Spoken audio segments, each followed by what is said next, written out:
ఆహారమే ఔషధం, మన శరీరమే మన ఉత్తమ వైద్యుడు. వ్యర్థాలు పేరుకుపోవడం వ్యాధి.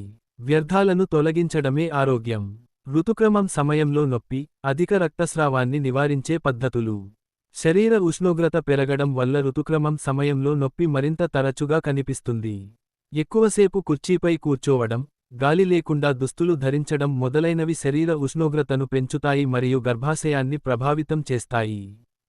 దీనివల్ల ఋతుక్రమం సమయంలో కడుపు క్రింది భాగంలో నొప్పి వస్తుంది. వారానికి ఒకసారి నూనెతో స్నానం చేయడం ద్వారా శరీర ఉష్ణోగ్రతను తగ్గించవచ్చు. నీటి శాతం ఉన్న ఆహారాలు. అధిక నీటి శాతం ఉన్న ఆహారాలను తీసుకోవాలి. మెంతులు రాత్రిపూట నీటిలో నానబెట్టవచ్చు లేదా ఉదయం ఖాళీ కడుపుతో పొడి రూపంలో తినవచ్చు. ఇది శరీర ఉష్ణోగ్రతను నివారిస్తుంది. దానిమ్మను పండుగా లేదా రసంగా తీసుకోవచ్చు. ఇది శరీరంలో నిర్జలీకరణాన్ని నివారిస్తుంది. ఆస్ట్రింజెంట్ ఆహారాలు. మామిడి, తొక్కలు తీసిన లేదా పచ్చిగా, దానిమ్మ లోపలి తొక్క మరియు అరటి పువ్వు తినవచ్చు. వాటి ఆస్ట్రింజెంట్ రుచి శరీరం నుండి విషాన్ని తొలగిస్తుంది, ఉబ్బరం మరియు నొప్పిని తగ్గిస్తుంది. కూరగాయలు. కొంతమందికి ఋతుక్రమం సమయంలో మలబద్ధకం మరియు కడుపు క్రింది భాగంలో నొప్పి ఉంటుంది.